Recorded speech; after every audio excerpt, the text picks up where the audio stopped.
Hello everyone, जो आज का टॉपिक है हम उसी पे बात कर रहे थे, जैन धर्म के ऊपर। और क्वेश्चन ज़रूरी है यहाँ से सारे जो हमने बात करनी थी, क्योंकि यहाँ से एसएससी में बहुत सारे क्वेश्चन आते हैं हर वर्ष। तो लास्ट क्लास में मैंने आपको बहुत डिटेल में सब चीज़ें समझा दी थी। एक रिकॉल कर लेते फिर आगे सेशन को बढ़ाते हैं, और उम्मीद करते हैं कि यह सेशन आज ख़त्म हो जाएगा। ठीक है, ज़्यादा लंबा नहीं जाएगा ये। पर जैन धर्म के बारे में समझना हमारे लिए बहुत ज़रूरी था, इसलिए मैं इसको थोड़ा डिटेल में समझा रहा हूँ। अब क्या बात कर रहे थे हम, किस चीज़ को लेके देख रहे थे? मैंने बोला आपको कि जैन धर्म के बारे में लास्ट टाइम कि क्या क्या चीज़ें हमने पढ़ी थी। मैंने बताया था कि ब्राह्मणवाद के बाद ये सब चीज़ें नए नए धर्म बने, और उसका मेन कारण था ब्राह्मणवाद। और फिर इसके बाद क्षत्रिय धर्म की बात करते हैं तो क्षत्रिय लोगों ने भी इसका विरोध करा। तो ये सभी चीज़ों के कारण नए नए धर्म देखने को मिले, जो आपके एक जैन धर्म खासकर उसमें आज भी एग्जिस्ट करता है, और दूसरा बौद्ध धर्म। आज हम जैन धर्म की बात करें तो उसके बारे में जल्दी से रिकॉल करा देता हूँ, जो हमारे लिए ज़रूरी था। मैंने लास्ट टाइम पे आपको बताया था महावीर के बारे में, जिनका नाम स्टार्टिंग में वर्धमान था, पिता का नाम सिद्धार्थ था उनके, माता का नाम त्रिशूला था, राइट। और अच्छा, बेटी का नाम लेके कई लोग कंफ्यूज रहते हैं। जैसे मैंने बताया अंजा, इनकी बेटी का नाम था अंजा। और कई लोग मानते हैं कि प्रियदर्शनी। अगर मेरी आप पीडीएफ देखेंगे तो मैंने प्रियदर्शनी वहाँ पे लिखा है। ज़्यादातर जगह देखेंगे तो आप प्रियदर्शनी को ही राइट आंसर माना जाता है। तो आप प्रियदर्शनी आता है तो आप लगा लें। वैसे अंजा भी है, क्योंकि देखिए अलग अलग जगहों में अलग अलग नाम मेंशन देखने को मिलता है, क्योंकि इतनी पुरानी बात है, तो इसलिए ज़्यादातर आप प्रियदर्शनी ही लगाएंगे तो कोई दिक्कत है नहीं इनकी बेटी के रूप में। ठीक है, बाकी मैंने सारी चीज़ें बताई दी थी, जो जो चीज़ें आपको याद रखने की ज़रूरत थी। और 42 वर्ष की उम्र में याद रखिएगा इनको ज्ञान मिलता है, और ज्ञान की प्राप्ति, या उसको कह सकते हैं एनलाइटमेंट, जो मैंने आपको डिटेल में समझाया था। और ज्ञान जो मिला उसको इन्होंने कैवल्य कहा, कैवल्य कहा जाता है उसको, कैवल्य, राइट। ये भी बहुत ज़रूरी है जो चीज़ मैंने बताई है। अच्छा, कौन सी रिवर के नीचे मिला था? रिजुपालिका रिवर, मैंने नदी के किनारे। और शाल वर्ग का जो पेड़ था, शाल, जो मैंने आपको लास्ट टाइम में बताया था। एक रिकॉल कर रहे हैं जल्दी जल्दी, जो चीज़ें हमारे लिए क्लियर रहे। तो मैंने बोला था महावीर जो थे, इनका नाम पहले वर्धमान था, फिर इनका नाम यहीं से पड़ता है। फिर मैंने बताया आपको जितेंद्र इन्होंने नाम रखा गया इनका, फिर निर्गंत्र रखा गया, क्योंकि जिन्होंने हर तरीके से जीत लिया है उन तरीके से मैंने आपको बताया था। जितेंद्र मतलब जो अपनी इंद्रियों पे या सेंसेस पे कंट्रोल कर पाया, या एक तरीके से जीत गया उन सभी चीज़ों को, इसलिए कहा गया। निर्गंत्र मैंने बताया इनका दूसरा नाम था। तो इसी तरीके से हमने देखा, और लगभग 468 BC में इनकी मृत्यु हो जाती है पावापुरी में, जो आपका बिहार में है। 72 वर्ष की आयु थी। ये भी क्वेश्चन आ रखा है आपके एसएससी में, तो वर्ष बताइए। तो ठीक है, बाकी जन्म तो आप सभी जानते हैं 540 BC में होता है, कुंडग्राम में, वैशाली में पड़ता है बिहार में आज के टाइम पे। और माता का नाम इनकी त्रिशूला था। तो ये सब चीज़ें याद रखिएगा, बहुत डिटेल में मैंने बता ही दिया था आपको। ठीक है, एक मिनट जरा मैं थोड़ा सा सेशन एक मिनट देख रहा हूँ कि सब चीज़ ठीक है कि नहीं। बाकी मैंने गुरुओं के बारे में बात करी थी, जो इनके तीर्थंकर कहा जाता है। तीर्थंकर में हमने जो जो नाम बताए थे, पांचों का नाम याद रखिएगा, पर उनमें से देखिए एक दो चीज़ें और बता दूं तो थोड़ा सा ज़रूरी है। ऋषभ देव, आप जानते हैं ऋषभ देव के बारे में हमने बात करी थी। आपसे सबसे पहला क्वेश्चन ये बनता है कि ऋषभ देव से रिलेटेड कि उनको किस, जैसे ये जो सारे बड़े बड़े इनके तीर्थंकर रहे हैं जैन धर्म की अगर हम बात करते हैं, तो सभी को एक अलग अलग एक एम्बलेम कह सकते हैं, चिन्ह कह सकते हैं, उनसे उनको एक तरीके से मेंशन किया गया है। जैसे अगर हम ऋषभ देव की बात करते हैं तो उनको मेंशन किया गया है बैल के साथ, बैल, ठीक है, बुल।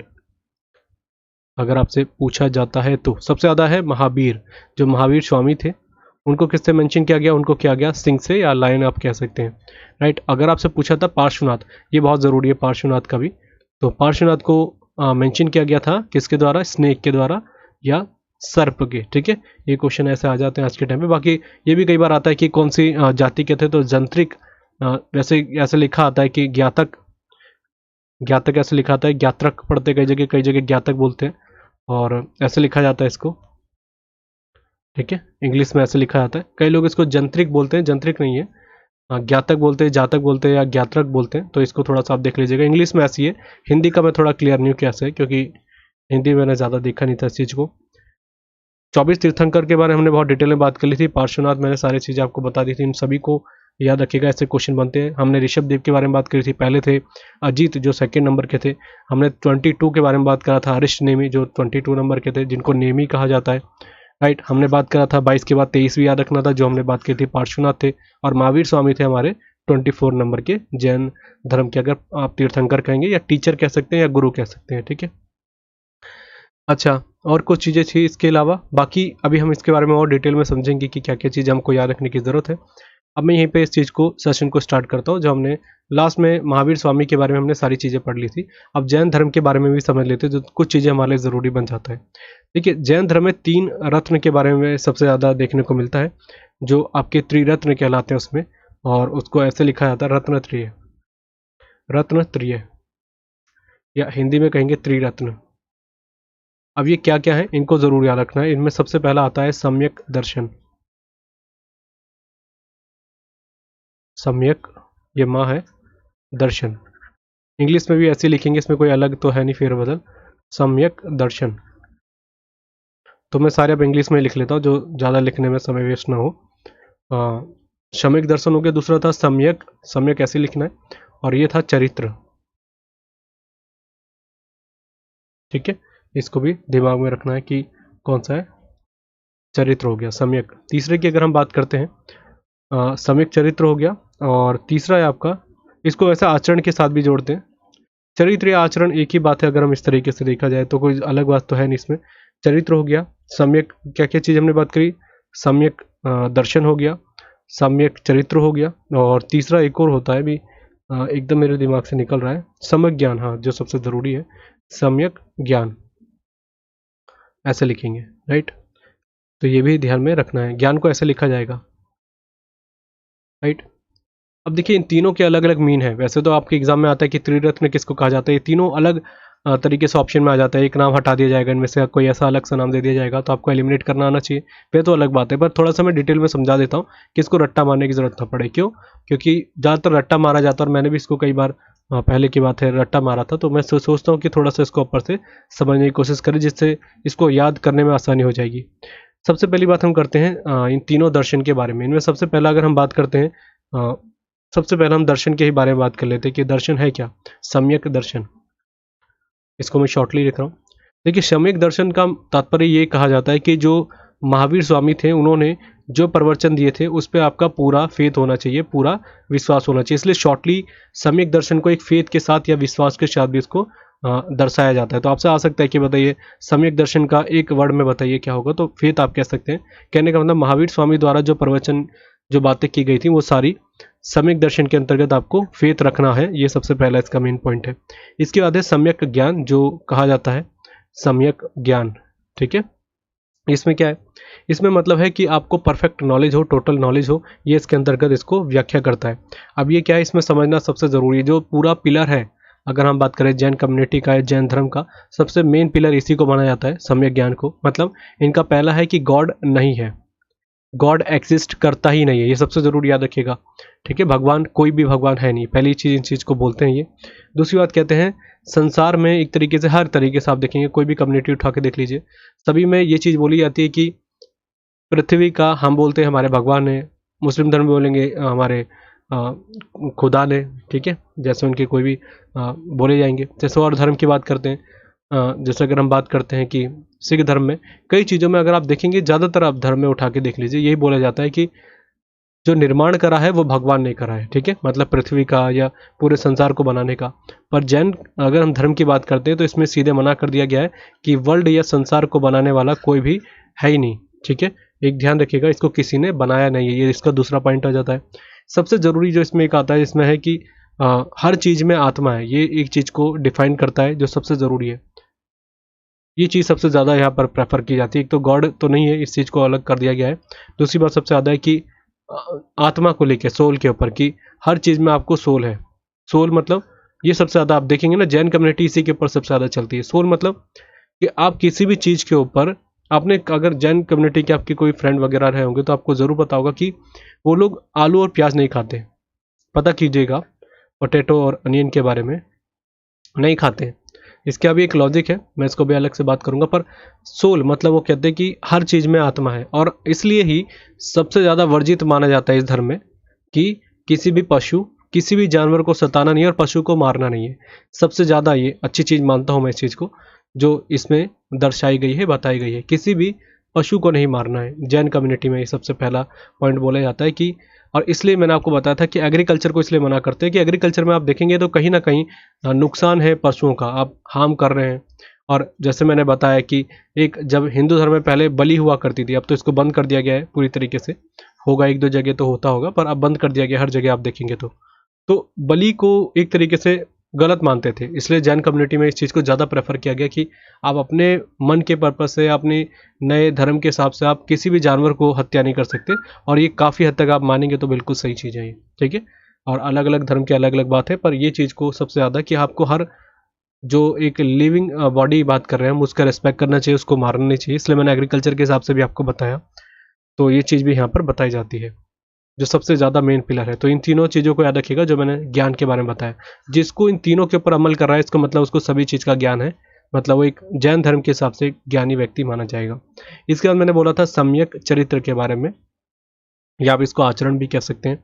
इसमें क्या है, इसमें सबसे ज़्यादा जो प्रेफर किया जाता है पहला है अहिंसा, नॉन वायलेंस।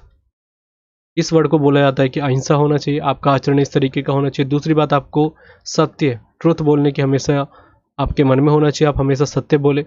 इसके बाद एक और वर्ड बहुत ज़रूरी है और ये कई बार ऐसा आ जाता है जिसको कहते हैं अस्तेया या अस्तेया पढ़ा जाता है इसको,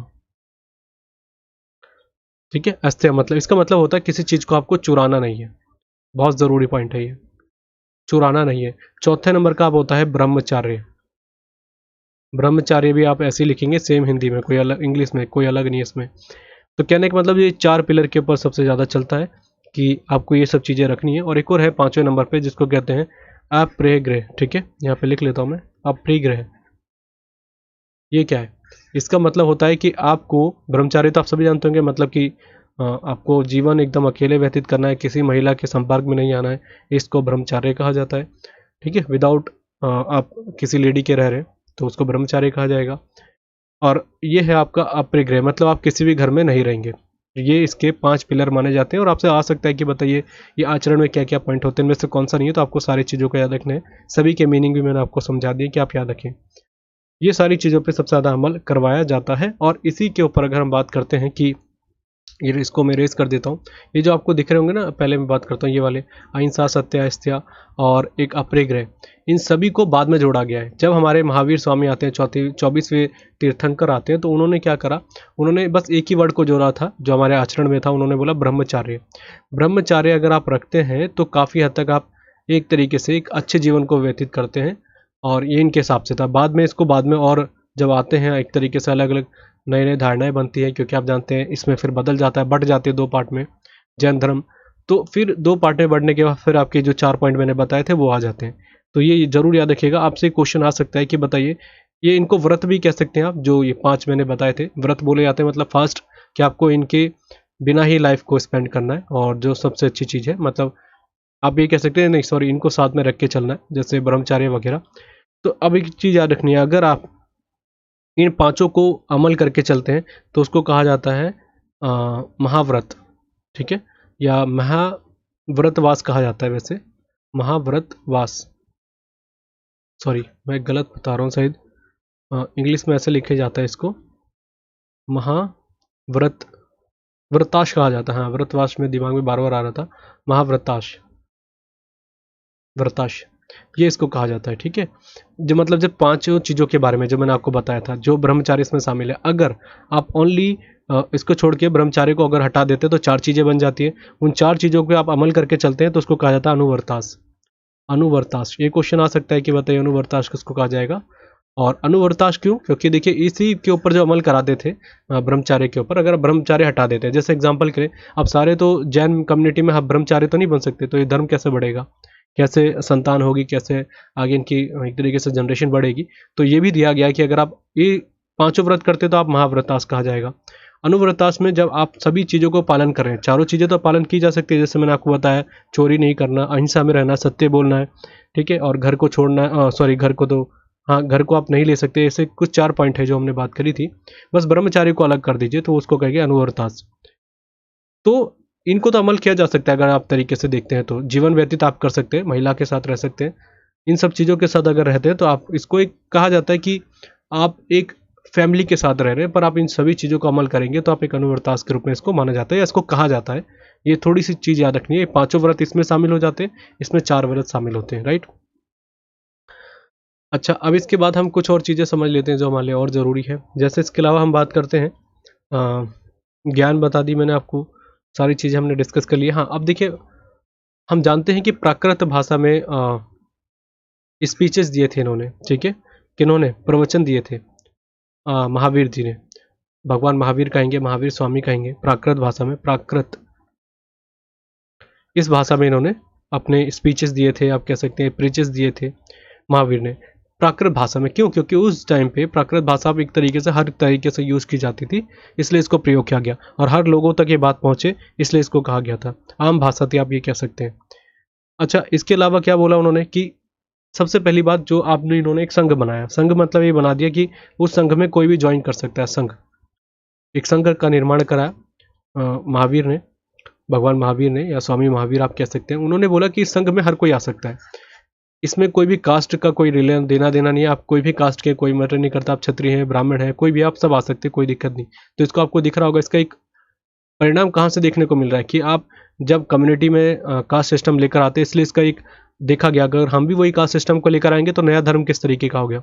तो इन्होंने बोला कि कास्ट सिस्टम में कोई भी हमारे में नहीं होगा। दूसरी बात, स्त्री और महिलाओं को स्त्री और पुरुषों को समान बराबरी दी जाएगी, मतलब दोनों इसमें संघ में शामिल हो सकते हैं। ऐसा कोई दिक्कत नहीं कि उनके बीच में कोई डिस्क्रिमिनेशन देखा जाए, मतलब दोनों ज्वाइन कर सकते हैं, ठीक है। और बाकी वैसे इन्होंने मेल, अगर जो कोई साध्वी बनती है, अगर मेल बनता है कोई साध्वी के रूप में, साधु, तो उसको साधु कहा इन्होंने।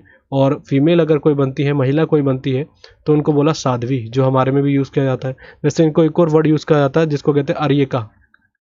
आर्यिका, इसको ऐसे लिखेंगे, ये वर्ड भी यूज़ किया जाता है इसके लिए, फीमेल के लिए, अगर हम कोई जैन कम्युनिटी में आते हैं तो, ठीक है। अच्छा, इसके अलावा कुछ और चीज़ों को समझ लेते हैं। ज्वाइन कोई भी कर सकता है। अब देखिए इसमें क्या होता है, भगवान महावीर या महावीर स्वामी जो थे, तो इन्होंने क्या बोला कि संघ हम बना रहे हैं, इस संघ में बहुत सारे लोग हुआ करते थे कि सभी को एक आज़ादी है, कुछ भी बात बोल रख सकते हैं, अपनी कोई भी चीज़ आपको बोलनी है, कोई दिक्कत नहीं है। पर उन्होंने एक तरीके से 11 लोगों को, एक स्पेशल संघ में से 11 लोगों को उन्होंने चुना, और वो इनके स्पेशल डिसाइपल थे, मतलब शिष्य थे, बहुत फेमस, जिनको बहुत ज़्यादा प्रेम करते थे, आप ऐसे समझ सकते हैं, जिन पर सबसे ज़्यादा भरोसा करते थे। उनको इसलिए रखा गया, और उनको नाम रखा गया, सबसे ज़रूरी है गंधर्व, ठीक है, गंधार्स, ठीक, मैं कह रहा हूँ गंधर्व, गांधार्स कह सकते हैं आप, ऐसे लिखेंगे, ठीक है। ये नाम इन्होंने दिया 11 को। अब ये 11 क्या क्या करते थे, जो सारे काम हुआ करते थे मेन इन चीज़ों पे फोकस करते थे कि कहीं किसी का जस्टिस हो रहा है, प्रॉपरली ध्यान दे, कोई चीज़ गलत ना हो, इन सभी हिसाब से चल रहे हैं हमारे कम्युनिटी के हिसाब से, उन सभी चीज़ों पे बल दिया गया। पुरुषों को, जैसे कि महिला पुरुष से बराबर रहे, कोई पशु के साथ कोई हानि ना हो, किसी तरीके से हार्म ना किया जाए, सभी चीज़ों को देखा गया। जब तक महावीर स्वामी थे तब तक ये 11 के 11 एक्टिव चल रहे थे, और इनकी मृत्यु के समय तक ये 10 जो हुआ करते थे ये भी समाप्त हो गए। इनके नाम अलग अलग थे, आपको उनको याद रखने की ज़रूरत नहीं। इनमें से एक का नाम था जो आपको थोड़ा सा ये हो सकता है कि आपके एग्जाम में आ जाए, जिनका नाम था आर्य सुधर्मन। जरूर नाम सुना होगा आपने इनका, सुधर्मन। ये रहे, और फिर इन्होंने आगे इसको बढ़ाया। इनके महावीर के बाद जो स्वामी महावीर थे, महावीर स्वामी, इनके मृत्यु के बाद सुधर्मन, इन्होंने इस पूरे काम को संभाला, क्योंकि 10 तो मर गए थे, उनकी मृत्यु हो गई थी, तो अब कौन से बचे, एक ही बचे, और उनका सारा काम, अब वो सारा भार इनके पास आया, तो इन्होंने इस चीज़ को आगे बढ़ाया। आगे बढ़ाने के बाद फिर ये चीज़ें बदलाव आने लग गई, क्योंकि देखिए धीरे धीरे अगर आप किसी धर्म में आगे बढ़ेंगे, कुछ ना कुछ आपको रुकावटें भी देखने को मिलती है, और यहीं से 2 पार्ट में डिवाइड हो जाता है आपकी जैन कम्युनिटी या जैन धर्म, जिसमें आप श्वेतांबर भी कहते हैं और दिगंबर भी कहा जाता है, ठीक है। तो श्वेतांबर का मतलब आपको दिख रहा है, सिंपल सी बात है, मैं यहाँ जल्दी से बता देता हूँ, अगली क्लास में कोशिश करूँगा कि और डिटेल में बता दूँ, पर पहले यहीं समझा देता हूँ। श्वेतांबर, यहाँ पर श्वेतांबर में इनके, अगर आपसे डायरेक्टली क्वेश्चन आता है, श्वेतांबर मतलब जो व्हाइट कपड़े पहना करते थे, ठीक है। इन्होंने क्या बोला, श्वेतांबर के जो समर्थन कर रहे थे उनमें सबसे ज़्यादा अगर हम बात करते हैं कि क्या क्या चीज़ें इन्होंने अपनी रखी थी, श्वेतांबर में इनके द्वारा बात रखी गई थी कि पूरी तरीके से आप कपड़े में रहेंगे, ऐसा नहीं है कि विदाउट कपड़े रहेंगे श्वेतांबर के लिए। और सबसे ज़रूरी पॉइंट है, जो इनके गुरु थे, जो मतलब जो इनको लीड करके चल रहे थे, उनका नाम था स्थूलभद्र। आपने नाम सुना होगा, आगे भी हम बात करेंगे उनके बारे में। स्थूलभद्र,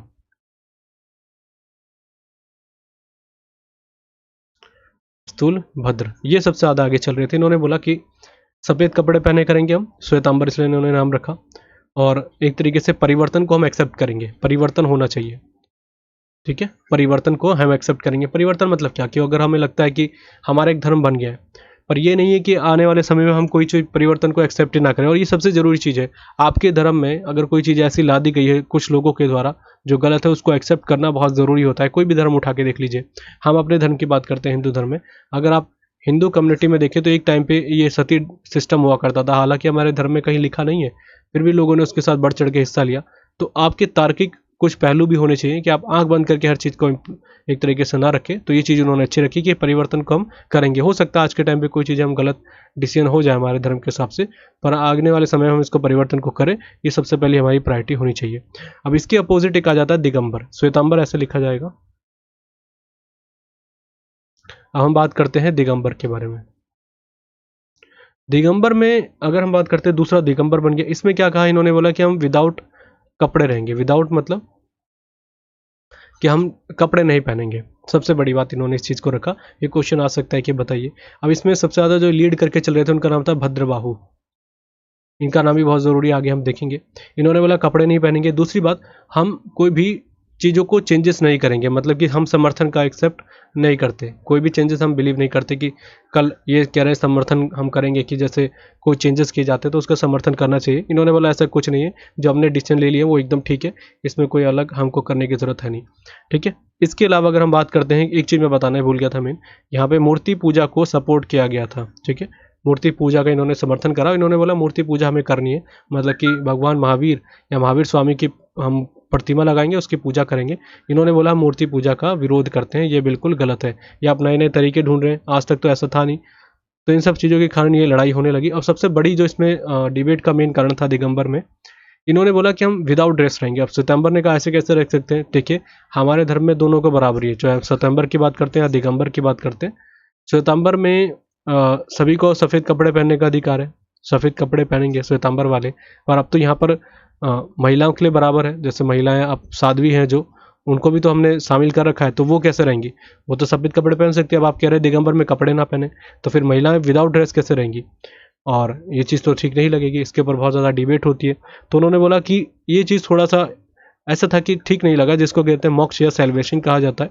उन्होंने बोला महिला उसकी स्थिति में, मोक्ष की स्थिति में उनको थोड़ा अलग रख दिया जाएगा, और ऐसा नहीं है। और उन्होंने इस चीज़ का भी सपोर्ट नहीं करा कि महिला विदाउट ड्रेस रहेंगी या विदाउट कपड़े रहेंगी। उन्होंने बोला महिला अपने पूरी तरीके से अपने व्रत को ले सकती हैं, पर वो विदाउट कपड़े नहीं रहेंगी। इस चीज़ के साथ हम भी समर्थन है, पर वो उनको मोक्ष की कोई प्राप्ति इस तरीके से नहीं होगी। तो ये बहुत डिबेटेबल टॉपिक था उस समय, जो इतना इसको लेके रहा कि महिलाओं के लिए सहज नहीं है अगर महिला ऐसे कपड़े पहन के विदाउट कपड़े जाए। नॉर्मल आदमी तो जा सकता है, पर महिला ही नहीं जा सकती अगर हम जैन कम्युनिटी की बात करते। तो इस चीज़ को लेके बहुत ज़्यादा डिबेट रहे, बहुत ज़्यादा रहे। बाद में कभी मैं आने वाले टाइम पे इसको समझाऊंगा बहुत डिटेल में। आपके लिए बस जो जो चीज़ें मैंने बता दी इनको याद रखिएगा फैक्चुअल तरीके से। ठीक है। और ये जो मैं बात आपको कर रहा था कि अलग अलग तरीके से भद्रभाव के बारे में आपको मैंने एक चीज़ बताई है कई बार स्टैटिक जीके में। कल्पसूत्र इन्होंने एक लिखी थी, कल्पसूत्र, जो इनका एक ग्रंथ कह सकते हैं, एक धार्मिक पुस्तक कह सकते हैं जैन धर्म के हिसाब से। कल्पसूत्र जो लिखी गई थी भद्रबाहु के द्वारा ही लिखी गई थी। और एक को याद रखिएगा, जो इनका पवित्र ग्रंथ होता है उसका नाम होता है अंग। ठीक है, अंग पवित्र ग्रंथ के रूप में देख सकते हैं। बाकी जो जैन साहित्य का जो चीज़ होता है उसको कहते हैं आगम, और अग्नि को सबसे ज़्यादा पवित्र माना जाता है जैन कम्युनिटी में। इन सब चीज़ों को भी हमें ध्यान में रखना है। बाकी मैंने सारी चीज़ें बता ही दी हैं। जैन धर्म के हिसाब से कोई भी चीज़ छूटनी नहीं चाहिए, मैंने सारी चीज़ बता रखी है। आप बाकी देख लीजिएगा उसमें क्या नाम है, PDF में भी मैंने दे रखा है। अगर PDF में कोई चीज़ छूट गई हो तो आप उसको देख लीजिएगा। वैसे मैंने सारा कंप्लीट करा दिया है, बाकी मैं देख लूँगा एक बार कुछ टॉपिक छूट ना रहा हो। जैन कम्युनिटी अगर हम बात करते हैं या जैन धर्म की बात हम करते हैं, हमने पूरे सारे फैक्ट्स देख लिए जो हमारे लिए ज़रूरी थे। इससे बाहर देखने को कुछ नहीं मिलेगा। तो इस सेशन को यहीं पर एंड कर देते हैं। इसके बाद हम अगला बौद्ध धर्म के ऊपर देखेंगे, फिर हमारे जो महाजनपद बनते हैं, फिर मगध एम्पायर को देखेंगे। सभी चीज़ों को समाप्त करने के बाद हिस्ट्री हम खत्म कर लेंगे। तो आज के लेक्चर के लिए इतना ही। ठीक है, आज को यहीं एंड करते हैं। Thank you.